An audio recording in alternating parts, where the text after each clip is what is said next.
قصر نماز کتنے کلومیٹر ہے؟ نمازیں قصر کرنے کے لیے کتنے کلومیٹر کی دوری طے کرنا ضروری ہے؟ ناصر حسین صاحب انڈیا سے۔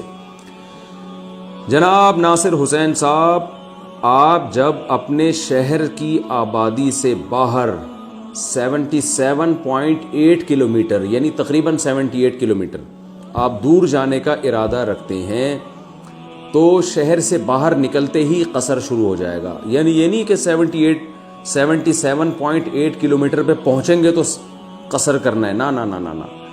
شہر سے باہر 77.8 کلومیٹر دور جانے کا ارادہ ہو، یعنی اس سے اتنا یا اس سے زیادہ دور جانے کا ارادہ ہو تو آپ مسافر بن جائیں گے شہر سے باہر نکلتے ہی، چاہے اتنے کلومیٹر دور نہ بھی پہنچے آپ۔ یعنی میں کراچی سے اس کی مثال دیتا ہوں، کراچی سے حیدرآباد 150-200 کلومیٹر ہے، تو جب آپ کراچی سے حیدرآباد جاتے ہیں تو ظاہر ہے 77.8 کلومیٹر سے زیادہ دور جا رہے ہیں۔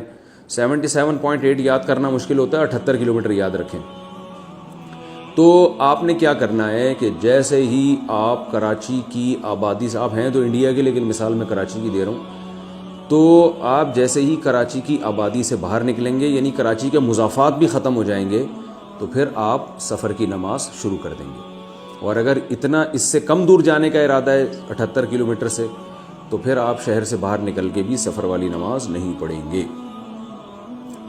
شوال کے 6 روزوں کا ثواب، نبیل صاحب انڈیا سے پوچھتے ہیں کیا شوال کے 6 روزے رکھنے سے پورے سال کے روزوں کا ثواب ملتا ہے؟ جی ہاں، حدیث میں آتا ہے، تو اس لیے شوال میں 6 روزے رکھنے چاہیے۔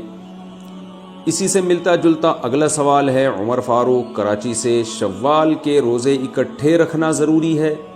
شوال کے روزے اکٹھے رکھنا ضروری ہے یا الگ الگ بھی رکھ سکتے ہیں؟ الگ الگ بھی رکھ سکتے ہیں، بلکہ بعض حضرات کے ہاں تو اکٹھے رکھنا مکروہ ہے، لیکن بہرحال جمہور کے ہاں اکٹھے بھی جائز ہیں۔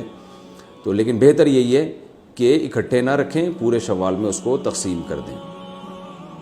نماز میں سورہ فاتحہ چھوڑ دی تو تلافی کیسے ہوگی؟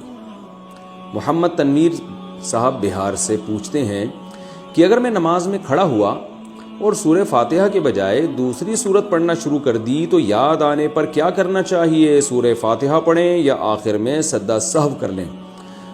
بھائی آپ نے سورہ فاتحہ کے بجائے پہلی رکعت میں یا دوسری رکعت میں دوسری سورت شروع کر دی، تو جیسے یاد آئے آپ وہ سورت چھوڑ کے سورہ فاتحہ پڑھیں، پھر سورت ملائیں اور آخر میں سجدہ سہو بھی کریں، کیونکہ آپ نے ترتیب کو چینج کر دیا۔ ترتیب واجب ہے، پہلے فاتحہ پڑھی جائے گی پھر سورت، آپ نے ترتیب الٹ دی ہے، اس لیے آپ پر سجدہ سہو واجب ہے۔